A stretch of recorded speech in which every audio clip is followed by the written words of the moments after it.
시청자 여러분께 문화 인사드립니다. 제네박당 훈장 윤목사입니다. 예, 개혁파 신앙 길라잡이 기독론 두 번째 시간입니다. 첫 번째 시간 잘 복습하고 오셨는지요? 지난 시간에 이어서 오늘은 중보자의 호칭에 대해서 제가 공부를 한다라고 지난 시간 말미에 말씀을 드렸습니다. 신론에서도 우리가 공부를 잘 했습니다만 우리가 누군가를 알아갈 때 가장 먼저 하는 게 무엇입니까? 통성명입니다. 통성명의 기본 아니겠습니까? 사람의 이름은 그의 존재를 이제 지칭하는 것으로 나타나지만 하나님의 호칭은 그의 존재뿐만 아니라 사역을 드러내고 하나님의 속성을 드러낸다라고 신론에서도 강의한 바 있습니다. 그러므로 매우 중요하기 때문에 이 시간 집중해가지고 강의를 들으시기 바라고요. 이 호칭을 여러분 머리와 가슴에 꼭 새기시길 바랍니다. 새기는 것의 가장 기본이 무엇이냐? 암기입니다. 암기를 해야 됩니다. 그래야 그것이 가장 밑받침이 되는 것이죠. 암기가 모든 학습의 기본입니다. 자, 성경에서 그리스도에 대해서 기본적으로 부르는 호칭들은 중보자, 그리고 둘째 아담, 그리고 보증인이라는 이런 호칭들로 불립니다. 이 호칭들은 분명 은혜 언약적, 우리가 배웠던 은혜 언약적인 측면에서 그리스도의 어떤 품격을 잘 드러내는 호칭들이라고 할 수 있죠. 그러나 우리가 교회에서는 일반적으로 주님이라는 말을 가장 많이 씁니다. 그렇죠, 여러분? 기도할 때도 그렇고 주라는 것은 속죄의 구주라는 말도 되고 구세주라는 말의 그 주입니다. 그래서 우리가 속죄주이건 구세주이건 모두가 다 성경적인 호칭인 것은 사실입니다. 그래서 우리가 성경에 등장하는 그리스도의 명칭을 고찰하는 것은 예수 그리스도의 인격과 사역을 이해하는 것에 있어서 굉장히 중요하고 출발점이 되는 것이다. 이것을 생각하면서 여러분 잘 들으시기 바랍니다. 자, 첫 번째입니다. 우리가 가장 많이 사용하는 예수입니다. 헬라어로 이에수스죠. 이 호칭은 히브리어에서 나온 것입니다. 여호수아 혹은 예수아, 여수아라는 말을 헬라어식으로 일컬은 것으로 호세아도 같은 말입니다. 이 호칭은 자기 백성을 그들의 죄에서 구원하신다라는 뜻, 마태복음 1장 21절에 나옵니다. 이 명칭 하나만으로도 예수님의 핵심 사역이 뭐냐?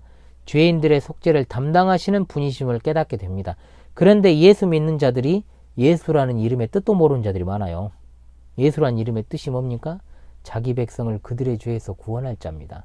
그런데 이것도 모르고 예수님 믿는 사람들 문제가 있죠. 여러분 그렇지 않습니까?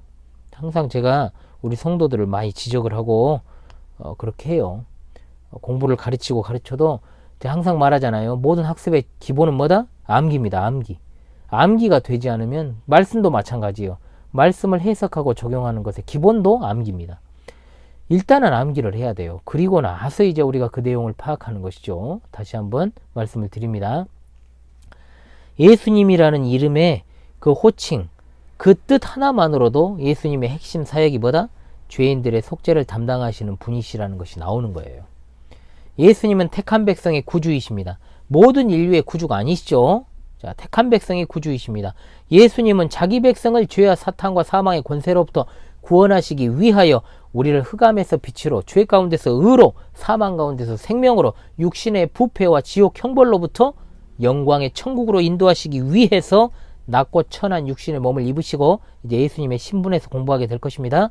이 세상에 오셔서 고난받으시고 십자가에 죽으셨습니다. 예수님을 구주와 주님으로 믿으면 죄사함 받고 구원과 영생을 얻습니다. 그것이 바로 요한복음 3장 16절의 핵심이지요. 자, 예수라는 이름에 대해서 공부했습니다. 두 번째입니다. 그리스도입니다. 크리스토스라고 합니다. 이 호칭은 히브리어에 마시오하흐란 말이 있습니다. 마시아흐. 이것이 이제 기름 부음을 받은 자라는 뜻입니다.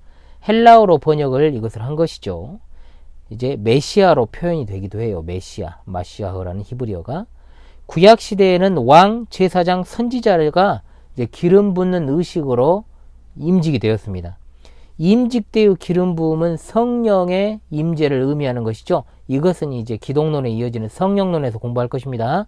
따라서 기름 부음을 받는다라는 것은 하나님의 쓰임을 받는 자로서 공적인 사역을 수행해야 된다라는 것을 의미합니다.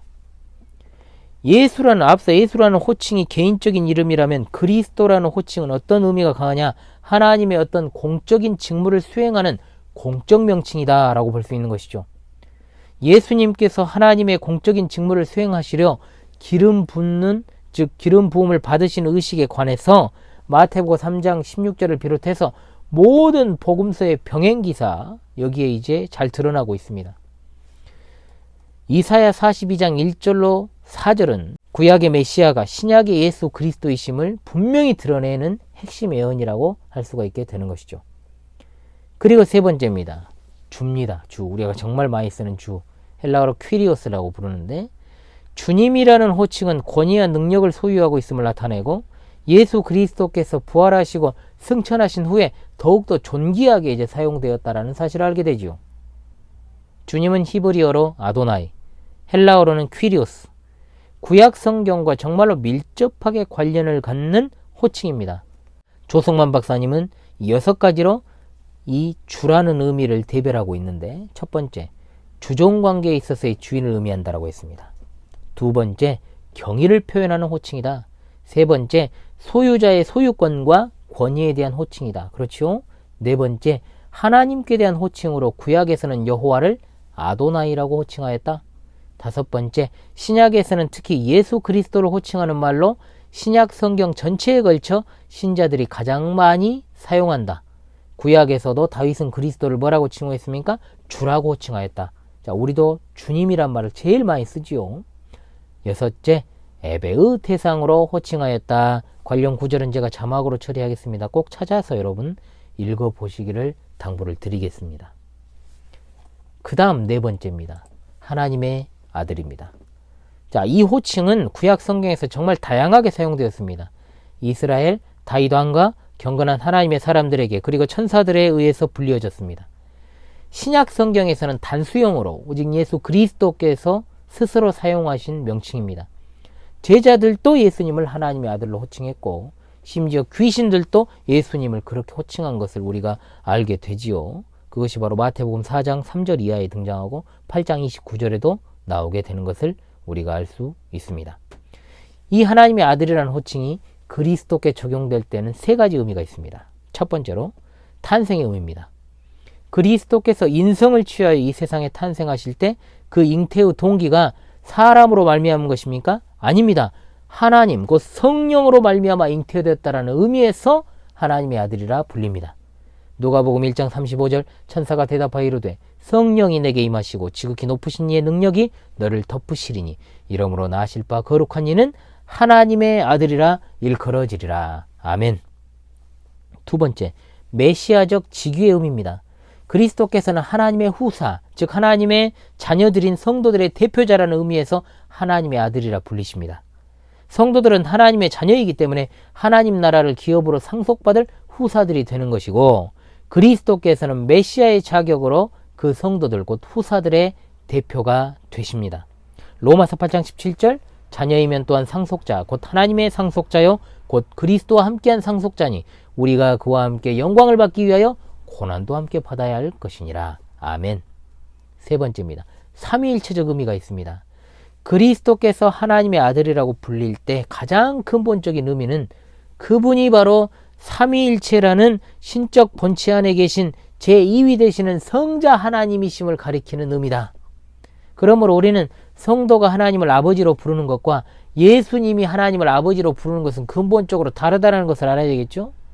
예수님은 제자들에게 하늘에 계신 하나님 아버지를 말씀하실 때 너희 아버지와 나의 아버지라고 구분해서 부르셨습니다. 제자들과 예수님을 포함시켜가지고 우리 아버지라는 표현은 사용을 안 하셨어요. 달라. 그리스도께서 삼위일체의 의미로 하나님의 아들이라고 불린 구절은 여러분 잘 아시는 마태복음 16장 16절 주는 그리스도시요 살아계신 하나님의 아들이십니다. 베드로의 신앙 고백이죠. 모든 신자들의 신앙 고백이자 제자들의 신앙 고백입니다. 마태복음 26장 63절로 64절 대제사장이 이르되 내가 너로 살아계신 하나님께 맹세하게 하노니 네가 하나님의 아들 그리스도인지 우리에게 말하라. 예수께서 이르시되 내가 말하였느니라. 그러나 내가 너희에게 이르노니 이후에 인자가 권능이 우편에 앉아 있는 것과 하늘 구름을 타고 오는 것을 너희가 보리라 하시니. 아멘. 자, 네 번째까지 했습니다. 다섯 번째입니다. 인자입니다. 인자. 자, 인자라는 호칭은 주님 자신께서 즐겨 사용한 자아 호칭이라고 할 수가 있습니다. 이 호칭은 구약 시편 8편 4절과 다니엘서 7장 13절로 14절에서 유래합니다. 예수님께서는 다니엘서의 그 예언을 자기 자신에게 반복적으로 적용을 시키는 것을 우리가 알 수 있게 되는 것이죠. 마태복음 16장 27절 그리고 24장 30절과 26장 64절에서 이렇게 하십니다.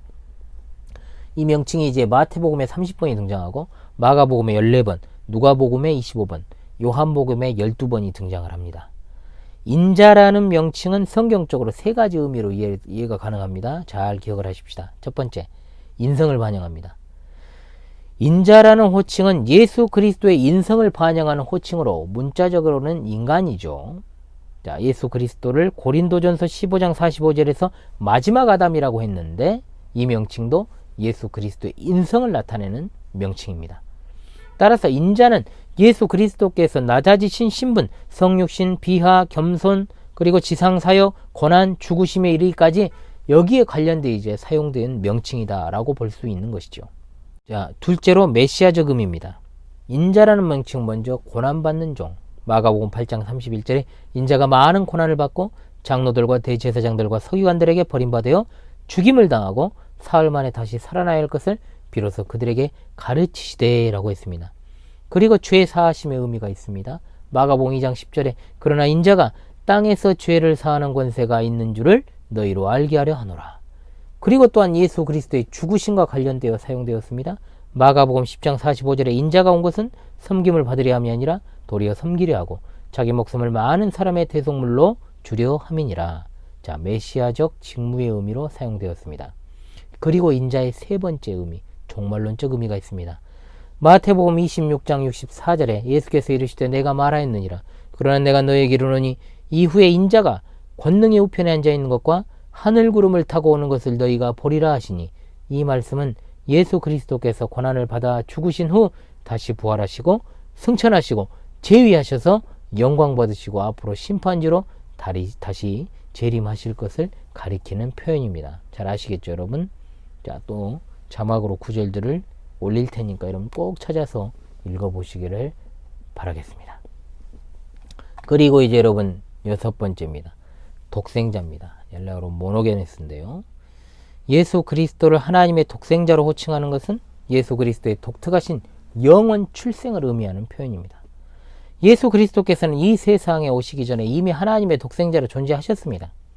독생자라는 호칭은 사도 요한이 예수 그리스도께만 사용했습니다. 요한복음에 이제 등장을 하죠. 요한복음 1장 14절과 18절, 3장 16절과 18절, 요한일서 4장 9절입니다. 호칭은 모노, 유일한이라는 말과 게노스, 종류에서 인출된 합성어입니다. 예수 그리스도께서는 하나님의 유일하시고 독특하신 아들이심을 가리키는 표현입니다. 즉 성자 하나님은 본체에 있어서, 즉 본질에 있어서 성부 하나님과 하나이시고 권능과 영광에 있어서는 동등하시다. 따라서 독생자라는 말은 겟나오라고 하는 나타의 의미를 가진 동사에서 인출된 것이 아닙니다. 만약 이 동사에서 인출되었다면 존재의 시작이 있는 피조물이 되어버리겠죠. 독생자는 사랑하는 아들에 대한 가장 고상한 표현이고 그분은 하나님의 유일하시고 독특하신 아들이시고 동시에 하나님이십니다. 이상처럼 예수, 그리스도, 주, 하나님의 아들, 인자, 독생자 등의 중보자의 호칭들은 우리가 피상적으로 생각하는 것보다 더 깊은 의미가 있고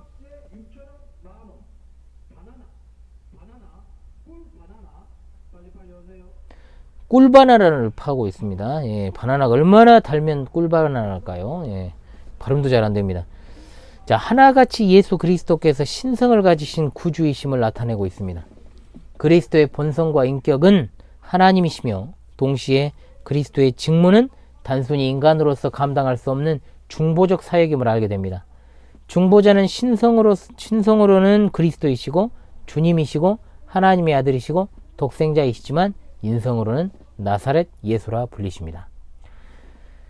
자, 이번 시간 중보자의 호칭 6가지에 대해서 공부를 했습니다. 여러분, 다음 시간에 예수 그리스도의 1위2성 교리의 시간으로 찾아오도록 하겠습니다. 이 6가지 호칭을 여러분 암기하시고요. 그 내용도 파악하신 다음에 다음 시간에 만나 뵙도록 그렇게 하겠습니다. 그게 숙제입니다.